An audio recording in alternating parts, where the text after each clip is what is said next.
Hello students, इस video में हम करने वाले हैं chapter pair of linear equations की एक्सरसाइज 3.5 उसके स्टार्टिंग के क्वेश्चंस करेंगे। तो पार्ट 1 में हम 1 2 3 मोस्ट प्रोबेबली 1 2 3 क्वेश्चंस करेंगे और इसके बाद वाले वीडियो में पार्ट 2 में हम क्वेश्चन 4 जो वर्ड प्रॉब्लम्स है वो पूरे कर लेंगे।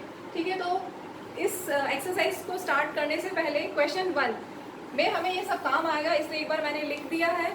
वैसे ही हम एक्सरसाइज 3.2 में भी कर चुके हैं पहले, तो एक बार देख लीजिए। लीनियर इक्वेशंस की स्टैंडर्ड फॉर्म होती है a1x plus b1y plus c1 equal to 0। दूसरी equation a2x plus b2y plus c2 equal to 0। इसमें 3 कंडीशंस होती है। अगर कोफिशिएंट ऑफ x और कोफिशिएंट ऑफ y को देखो, if a1 upon a2 is not equal to b1 upon b2, तो lines कैसी होंगी? इंटरसेक्टिंग लाइंस होंगी। लाइंस आपस में इंटरसेक्ट करेंगी और आपको एक यूनिक सॉल्यूशन मिलेगा। यूनिक सॉल्यूशन मिला इसलिए हम बोलेंगे system of equations is consistent. Next situation हमने लिए, इफ कोफिशिएंट्स x के y के कोफिशिएंट और कांस्टेंट इनका रेशियो इक्वल है, that means if a1 upon a2 is equal to b1 upon b2 is equal to c1 upon c2, तो क्या होंगी? लाइंस कोइंसिडेंट लाइंस होंगी, मींस ओवरलैप करेंगी एक के ऊपर एक। और ऐसे केस में आपको मिलते हैं इनफाइनाइटली मेनी सॉल्यूशंस और ये भी कंसिस्टेंट होती है। फर्स्ट और सेकंड केस जो मैंने लिखा है यहाँ पर होंगी system of equations consistent. Last case, if a1 upon a2 is equal to b1 upon b2 is not equal to c1 upon c2, then lines parallel होंगी। जब आप ग्राफ बनाएंगे तो लाइंस पैरेलल आपको मिलेंगी।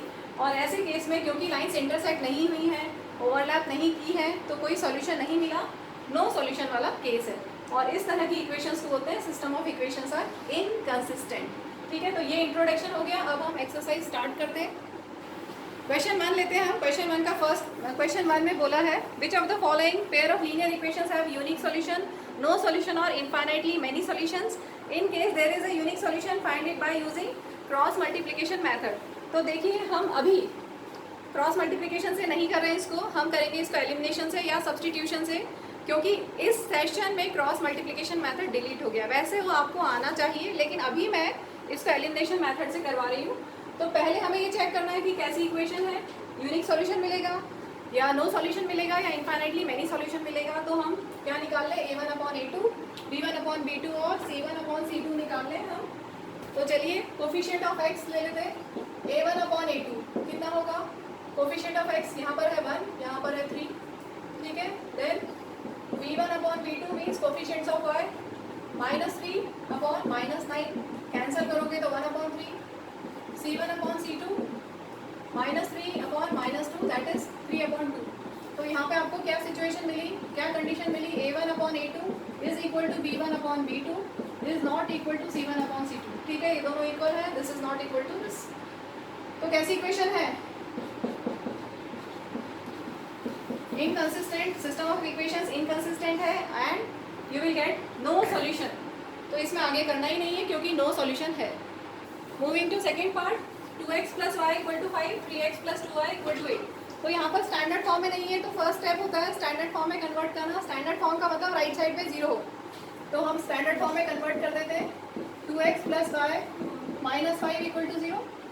इधर प्लस 5 था, साइड चेंज करोगे तो -5 हो जाएगा। और ये हुआ 3x plus 2y minus 8 equal to 0। ठीक है, स्टैंडर्ड फॉर्म में हमने कन्वर्ट कर लिया। अब आप पहले चेक करोगे कि कैसे सॉल्यूशन है, नो सॉल्यूशन है, यूनिक सॉल्यूशन है या इनफाइनाइटली मेनी सॉल्यूशन है। तो यहाँ पर कोफिशिएंट ऑफ x क्या है? x क्या है? 2 and 3, 2 upon 3। b1 upon b2 आप निकाल लीजिए। कोफिशिएंट्स ऑफ y यहाँ पर है 1 और यहाँ है 2, 1 upon 2। c1 upon c2 is -5 upon -8, minus minus cancel, 5 upon 8। ठीक है, तो यहाँ से तो हमें स्टार्टिंग में मिल गया a1 upon a2 is not equal to b1 upon b2। इसका मतलब क्या है? Unique solution. First case intersecting lines होंगी। अगर आप इसका ग्राफ बनाएंगे तो आपको इंटरसेक्टिंग लाइंस मिलेंगी। सिस्टम ऑफ इक्वेशंस कंसिस्टेंट है और आपको यूनिक सॉल्यूशन मिलेगा। ठीक है, तो अब यूनिक सॉल्यूशन निकालना है, तो हम इसको कर रहे हैं आज एलिमिनेशन मेथड से। तो मैं वापस इक्वेशंस लिख रही हूँ। आप चाहें तो ये इक्वेशन यूज़ करें या ये यूज़ करें, कुछ भी चलेगा। अभी मैं इनको फर्स्ट और सेकेंड नेम दे रही हूँ। यहाँ पे देखो क्या ईजी होगा, आप चाहे तो x एलिमिनेट कीजिए या चाहे तो y एलिमिनेट कीजिए। अगर आपको x एलिमिनेट करना है तो कोफिशिएंट्स ऑफ x सेम बनाएंगे। इसमें 3 से मल्टीप्लाई करेंगे तो 3 2 6, और इसमें 2 से मल्टीप्लाई करेंगे तो 3 2 6, ठीक है। मैं लेकिन यहाँ पर y को एलिमिनेट कर रही हूँ। कोफिशिएंट ऑफ y यहाँ पर 2 है, यहाँ पर सिर्फ इक्वेशन 1 में 2 से मल्टीप्लाई कर देंगे तो हमारा y का कोफिशिएंट सेम हो जाएगा। मल्टीप्लाई इक्वेशन 1 बाय 2, ठीक है। इक्वेशन 1 को हम 2 से मल्टीप्लाई करते हैं पूरी इक्वेशन को, 2 2 ज़ा 4, यहाँ पर हुआ 2y, 5 2 ज़ा 10 equal to 0। Second equation as it is. अब क्या करना है, 2y यहाँ पर भी है और यहाँ पर भी प्लस 2y है। हमें एलिमिनेट करना है y को, इसका मतलब हम साइन चेंज करेंगे। नीचे वाली इक्वेशन के साइन चेंज कर दिए, अब plus 2y minus 2y cancel. नीचे वाली इक्वेशन के साथ अब ये साइन है जो हमने लिखे हैं, 4x या ये हो गया minus 3x that is equal to x, minus 10 plus 8 is minus 2, so x comes out to be 2, ठीक है। x आ गया। अब आप y निकाल सकते हैं किसी भी इक्वेशन में पुट करके। मैं इक्वेशन 1 ले रही हूँ, इक्वेशन 1 में x इक्वल टू 2 पुट करेंगे। इक्वेशन 1 है 2x plus y minus 5 equal to 0। यहाँ पर in place of x I am writing 2, बाकी as it is. So 4 plus y minus 5 equal to 0, 4 minus 5 is minus 1, so y equal to 1, this is required solution. X equal to 2 and y equal to 1 is the required solution. Moving to next part, 3x minus 5y equal to 20, 6x minus 10y equal to 40. तो देखिए यहाँ पर पहले standard form में convert कर लें, 3x minus 5y minus 20 equal to 0। Standard form में right side पे 0 होता है। Second equation 6x minus 10y minus 40 equal to 0।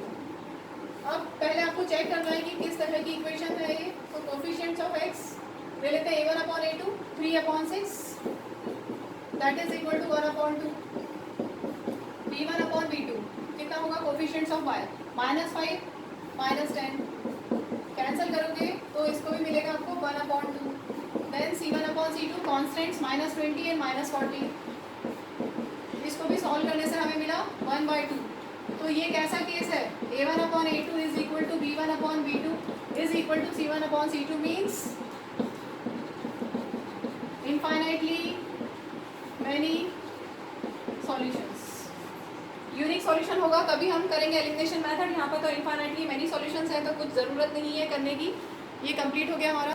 Next part, fourth part, x minus 3y minus 7 equal to 0, 3x minus 3y minus 15 equal to 0। पहले हम निकाल लेते हैं a1 upon a2,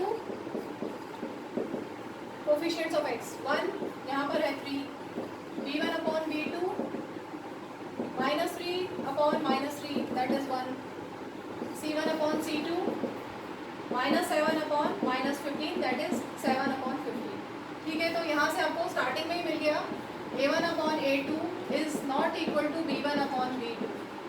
तो क्या केस हो गया, यूनिक सॉल्यूशन वाला केस हो गया।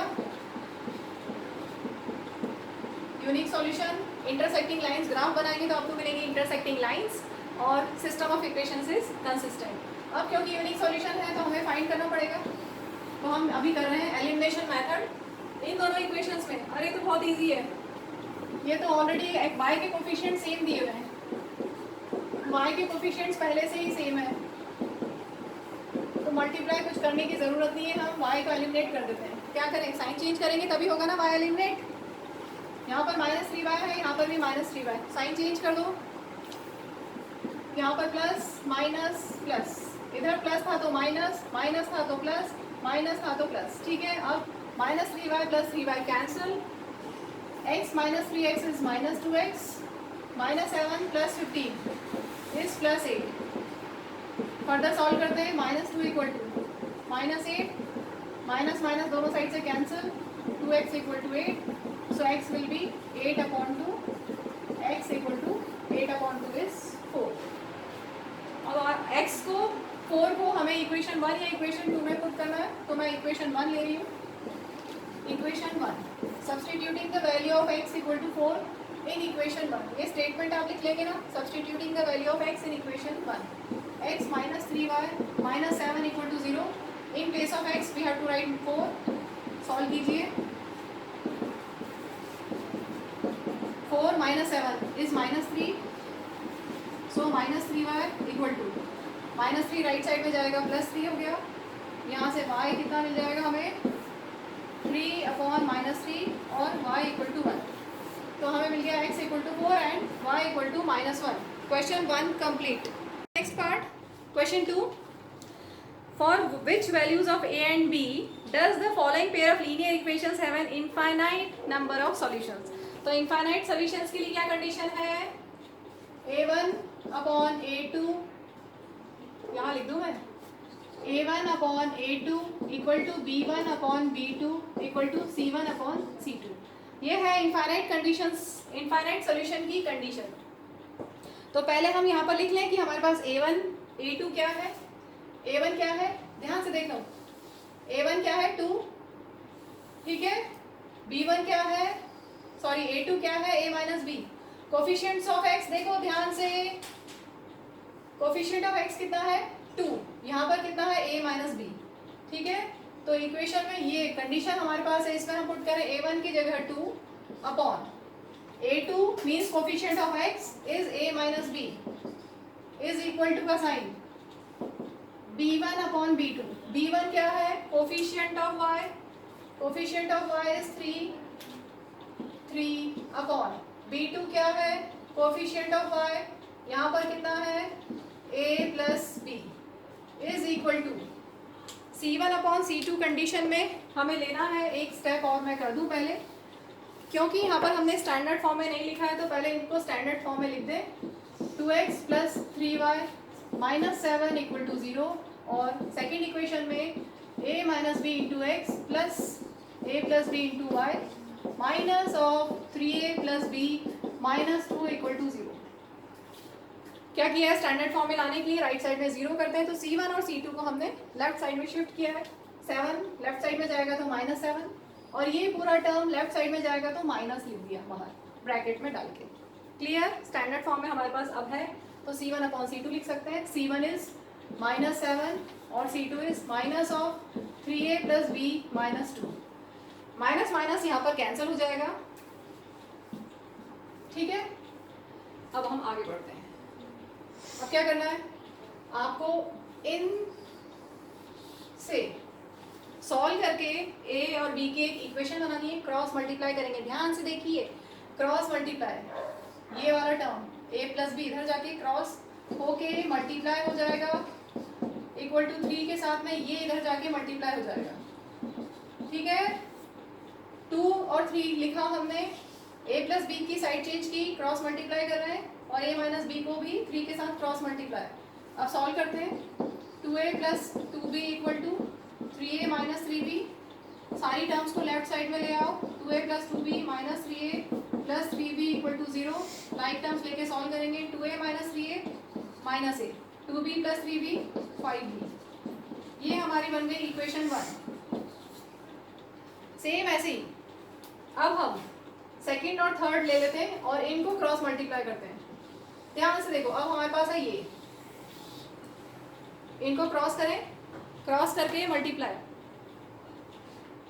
3 इंटू ये वाला पूरा टर्म इधर जाएगा, 3a plus b minus 2, right side में है 7, और ये वाला टर्म इधर गया, क्लियर हुआ। ये वाला term 3a plus b minus 2 इधर जाएगा, 3 से मल्टीप्लाई होगा, और a प्लस बी वाला टर्म 7 से मल्टीप्लाई होगा। इसमें सॉल्व करते हैं हम, 3 को मल्टीप्लाई करेंगे तो 3 3 जा 9, then 3 into B 3b, then 3 2 जा 6 माइनस के साथ, ठीक है। राइट साइड में 7 into A then 7 into B. अब पूरा टर्म, राइट साइड का पूरा टर्म लेफ्ट साइड में ले आओ, 9a plus 3b minus 6 minus 7a minus 7b equal to 0, ठीक है। अब लाइक टर्म्स ले लेते हैं, 9a माइनस 7a कितना हो गया 2a plus 3b minus 7b minus 4b हुआ एंड माइनस 6 इक्वल टू 0। अब चाहे तो आप इसको लेके सॉल्व कर सकते हैं फर्स्ट इक्वेशन के साथ, और मुझे ऐसा लगता है कि यहाँ पे कुछ कॉमन भी है, कॉमन ले लेंगे तो थोड़ा सा और इजी हो जाएगा। पूरे में नंबर देखो 2 4 और 6 में क्या कॉमन है 2, ठीक है, लिख सकते हैं 2 कॉमन लिया तो a अंदर माइनस का साइन, 2 2 जा 4, b माइनस का साइन, 2 3 जा 6, 2 3 ज़ा 6। ठीक है, तो हमारे पास सेकेंड इक्वेशन हो गई a minus 2b minus 3 equal to 0। अब हमें इन दोनों को सॉल्व करना है। फर्स्ट इक्वेशन और सेकेंड इक्वेशन को हम एक साथ ले लें। फर्स्ट इक्वेशन है minus a plus 5b equal to 0। Second equation a minus 2b minus 3 equal to 0। दोनों को एक के नीचे एक लिखा। अब देखो ध्यान से, यहाँ पे तो हमें कुछ ज़्यादा मेहनत करनी नहीं है। Already minus a plus a cancel हो रहा है। ठीक है, तो डायरेक्टली हम ऐड कर देंगे, डायरेक्टली सॉल्व कर देंगे, क्योंकि ऑलरेडी यहाँ पर अपोजिट साइन है, डायरेक्ट एलिमिनेशन हो रहा है। Minus a plus a cancel, 5b minus 2b कितना हो गया 3b minus 3 as it is equal to 0। So 3b equal to 3, b equal to 3/3 that is 1। तो b हमें मिल गया 1। आप किसी भी इक्वेशन में 1 या 2 में पुट कर दो, a आ जाएगा। तो मैं यहाँ पर इक्वेशन 1 में ही सॉल्व कर रही हूँ। इक्वेशन 1 को हम ले रहे हैं minus a plus 5b equal to 0। Minus a plus 5 equal to 0 क्या हो जाएगा, minus a equal to minus 5, दोनों साइड से माइनस कैंसिल कर देंगे। So a is 5 and b is 1। ये हमारा फाइनल आंसर है। नेक्स्ट पार्ट, सेकेंड पार्ट, यहाँ पर आपको नो सॉल्यूशन का केस है और you have to find the value of k और नो सॉल्यूशन होना चाहिए। ठीक है, तो नो सॉल्यूशन की कंडीशन क्या है, a1/a2 is equal to b1/b2 is not equal to c1/c2। सबसे पहले आप इक्वेशंस को स्टैंडर्ड फॉर्म में कन्वर्ट कर लीजिए। 3x plus y minus 1 equal to 0। ठीक है, 3x plus y minus 1 equal to 0। Right side में हमने 0 कर दिया, जो भी राइट साइड में टर्म थी उसको लेफ्ट साइड में शिफ्ट कर लिया। सेम ऐसे ही इसमें सेकेंड इक्वेशन में 2k minus 1 into x plus k minus 1 into y minus of 2k plus 1 equal to 0। तो हमारे पास फर्स्ट और सेकेंड इक्वेशन तैयार है स्टैंडर्ड फॉर्म में। अब हम ये यूज़ करेंगे कंडीशन, नो सॉल्यूशन की condition. a1/a2, a1 is coefficient of x, कितना है यहाँ पर 3 upon a2 coefficient of x 2k minus 1 is equal to b1 coefficient of y 1, b2 coefficient of y in second equation is not equal to c1 upon c2 constant. ठीक है, c1 c2 के minus cancel हो जाएंगे। अब हम आगे बढ़ते हैं, सेम वैसे जैसे हमने पहले वाले में किया था। नो सॉल्यूशन के केस में और इनफाइनाइटली मेनी सॉल्यूशंस के केस में क्रॉस मल्टीप्लाई किया था, वैसे ही यहाँ पर भी हम क्रॉस मल्टीप्लाई करेंगे।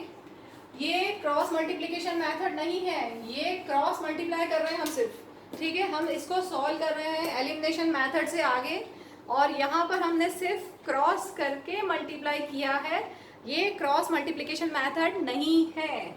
ठीक है, तो अब मल्टीप्लाई करते हैं 3 को k प्लस k माइनस 1 से, राइट साइड में 1 को 2k माइनस 1 से मल्टीप्लाई करेंगे। सॉल्व करते हैं 3k minus 3 equal to 2k minus 1। ठीक है, लाइक टर्म्स सबको हम पहले लेफ्ट साइड में ले आए। 3k minus 3 minus 2k plus 1 equal to 0। कितना हो गया 3k minus 2k is k, minus 3 plus 1 is minus 2 is equal to 0। तो यहाँ से हमें k की वैल्यू क्या मिल गई, k आ गया ना, यही तो पूछा था। अब देखो एक बहुत इंपॉर्टेंट चीज़, यहाँ पर तो k की वैल्यू 1 ही मिली है, तो यही आंसर होगा। कभी कभी इस तरह के नो सॉल्यूशन वाले केस में 2 वैल्यूज मिल जाती हैं k की, या कभी कभी 3 या 4 भी मिल जाती हैं, 0 प्लस 6 माइनस 6, कुछ ऐसी वैल्यूज भी मिल सकती हैं। तो हमें जो दूसरी कंडीशन है उससे चेक करना पड़ेगा कि हमारी कौन सी वैल्यू सही है। दूसरी कंडीशन ये वाली, इस कंडीशन से अगर आपके पास k की वैल्यू 1 से ज़्यादा आती है, 1 भी आती है तो उसको भी हम चेक करेंगे। जितनी भी वैल्यूज़ k की आती है उन सबको हमें चेक करना पड़ेगा इस में भी रख के कि हमारी जो k की वैल्यू क्या हो, ये इस कंडीशन को सेटिस्फाई कर रही है। कंडीशन क्या है, ये वाली condition 1/k minus 1 is not equal to 1/2k plus 1। तो हमारे पास जो भी k की वैल्यू मिलेगी इससे, हमें इससे k की वैल्यू मिल जाएगी। a1/a2 इक्वल टू b1/b2 को सॉल्व करोगे तो आपको k की वैल्यू मिल जाएगी। अब हमें चेक करना है कि ये जो k की वैल्यू आई है ये क्या आगे की कंडीशन को सेटिस्फाई कर रही है, B1/B2 is not equal to C1/C2 को सेटिस्फाई कर रही है या नहीं कर रही, तो उसको हम चेक कर लेते हैं। K की वैल्यू कितनी हमारे पास आई है 2 को पुट कीजिए यहाँ पर। कुछ बुक्स में या कहीं कुछ टीचर्स आपको सिर्फ K=2 तक का आंसर लिखवा देंगे और ख़त्म हो जाएगा, लेकिन मैं इसलिए बता रही हूँ यहाँ पे तो बाय चांस एक ही आंसर है, लेकिन कभी कभी 2 या 3 आंसर होते हैं और उसमें से फाइनल आंसर एक ही होता है या 2 ही होते हैं, सारे नहीं होते। तो इसलिए चेक करना बहुत ज़रूरी है कि हमारा जो आंसर है वो वाकई में क्या आगे की कंडीशन को भी सेटिस्फाई कर रहा है। ठीक है, तो चेक करते हैं। 1/K की जगह क्या पुट करना है 2 - 1, यहाँ पर क्या है 1/2K + 1, इसको सॉल्व करो 1/1 और ये कितना हो गया 2 × 2 = 4 + 1 5। नॉट इक्वल है तो yes 1 is not equal to 1/5, इसका मतलब हमारी जो K की वैल्यू है वो सही है, therefore K = 2 is the required value. ठीक है, क्लियर। लास्ट क्वेश्चन करते हैं इस वीडियो का, last question 3। Solve the following pair of linear equations bye substitution and cross multiplication method. तो अभी हम सिर्फ सब्स्टिट्यूशन मेथड से इसको कर रहे हैं। 8x + 5y = 9 और 3x + 2y = 4। यहाँ से हम ले लेते हैं 8x = 9 - 5y। ठीक है, x कितना आ जाएगा 9 - 5y/8। ये हमारी इक्वेशन 1 थी, ये इक्वेशन 2 और इसको हम इक्वेशन 3 नेम दे देते हैं। ठीक है, सब्स्टिट्यूशन मेथड कर रहे हैं। इससे पहले के क्वेश्चन 1 और क्वेश्चन 2 में हमने एलिमिनेशन यूज़ किया था। क्वेश्चन 1 के सभी पार्ट्स में हमने एलिमिनेशन मेथड यूज़ करने की कोशिश की थी और इस क्वेश्चन 3 में हम सब्स्टिट्यूशन कर रहे हैं। तो हम सब्स्टिट्यूट करेंगे x की value, substitute the value of x in equation 2। हमने इक्वेशन 1 से x की वैल्यू निकाली है तो उसको इक्वेशन 2 में रखेंगे, सेम इक्वेशन में मत रख देना। इक्वेशन 1 से निकाला है तो इक्वेशन 2 में आप वैल्यू पुट करेंगे, सब्स्टिट्यूट करेंगे। तो इक्वेशन 2 लेते हैं 3 × x की जगह 9 - 5y/8 + 2y = 4। सॉल्व करना है। 3 × 9 = 27, माइनस के साथ 3 × 5 = 15y/8 + 2y = 4। ठीक है, 2y को हम लिख सकते हैं 2y/1 ताकि हमें एलसीएम लेना इजी हो जाए। 27 - 15y प्लस इधर कितना हो जाएगा 8 × 2 = 16y = 4। न्यूमरेटर में सॉल्व कर लेते हैं। -15y + 16y +y और डिवाइड बाय 8 की साइड चेंज करेंगे तो मल्टीप्लाई बाय 8 हो जाएगा। सो 27 + y = 8 × 4 = 32 हो गया। इससे हमें y मिल जाएगा 32 - 27। So y comes out to be 5। हमें y की वैल्यू मिल चुकी है 5। अब हम इक्वेशन 3 में पुट कर देंगे और हमें x मिल जाएगा। Substitute the value of y = 5 in equation 3। 9 - 5y/8 9 - 5 y की जगह 5 पुट करेंगे। 5 × 5 = 25, कितना हो गया ये -16/8। So x comes out to be -2। तो हमारा सॉल्यूशन बन गया x = -2 एंड y = 5। तो चलिए इस वीडियो को यहीं एंड करते हैं। नेक्स्ट वीडियो में 3.5 का पार्ट 2 जिसमें क्वेश्चन नंबर 4 के वर्ड प्रॉब्लम्स हम सारे कर लेंगे पाँचों। ठीक है, तो अगर वीडियो समझ में आया होगा डेफिनेटली। वीडियो समझ में आया है, फ्रेंड्स को शेयर कीजिए, वीडियो को लाइक कीजिए और चैनल को सब्सक्राइब कीजिए। Thank you.